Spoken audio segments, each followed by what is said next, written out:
ಮುಂಗಾರು ಮಳೆ ಸಕಾಲಕ್ಕೆ ಬಾರದ ಹಿನ್ನೆಲೆಯಲ್ಲಿ ರೈತರು ಆತಂಕಗೊಂಡಿದ್ದು, ವರುಣನ ಕೃಪೆಗಾಗಿ ತಾಲೂಕಿನ ಗೋಪನಹಳ್ಳಿ ಗ್ರಾಮಸ್ಥರು ಜೋಡಿ ಕತ್ತೆಗಳಿಗೆ ಸಾಂಕೇತಿಕವಾಗಿ ಮದುವೆ ನೆರವೇರಿಸಿ ಮಾಂಗಲ್ಯ ಧಾರಣೆ ಮಾಡಿಸುವ ಮೂಲಕ ವಿಶಿಷ್ಟ ಧಾರ್ಮಿಕ ಆಚರಣೆಗೆ ಸಾಕ್ಷಿಯಾಯಿತು.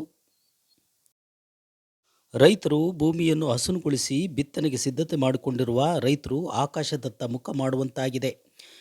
ಈಗಾಗಲೇ ಅಲ್ಪ ಪ್ರಮಾಣದಲ್ಲಿ ಬಿತ್ತನೆ ಮಾಡಿರುವ ತೊಗರಿ, ಸೂರ್ಯಕಾಂತಿ ಹಾಗೂ ಶೇಂಗಾ ಸೇರಿದಂತೆ ಬೆಳೆಗಳು ಮಳೆಯ ಕೊರತೆಯಿಂದ ಚಿಗುರೊಡೆದು ಹಂತದಲ್ಲೇ ಒಣಗುವ ಆತಂಕ ಎದುರಾಗಿದೆ.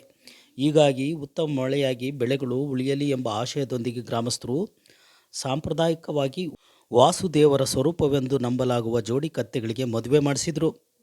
ಮದುವೆ ಶಾಸ್ತ್ರಗಳನ್ನು ನೆರವೇರಿಸಿದ ಬಳಿಕ ಕತ್ತೆಗಳನ್ನು ಗ್ರಾಮದ ಪ್ರಮುಖ ದೇವಾಲಯಗಳಿಗೆ ಮೆರವಣಿಗೆಯಲ್ಲಿ ಕರೆದೊಯ್ಯಲಾಯಿತು.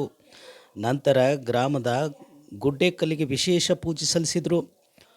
ವರುಣದೇವ ಕೃಪೆ ತೋರಿ ಉತ್ತಮ ಮಳೆಯಾಗಲಿ, ರೈತರು ಬೆಳೆಗಳು ಸಮೃದ್ಧಿಯಾಗಿ ಬೆಳೆಯಲಿ ಹಾಗೂ ಗ್ರಾಮದಲ್ಲಿ ಸುಭಿಕ್ಷೆ ನೆಲೆಸಲಿ ಎಂದು ಪ್ರಾರ್ಥಿಸಲಾಯಿತು.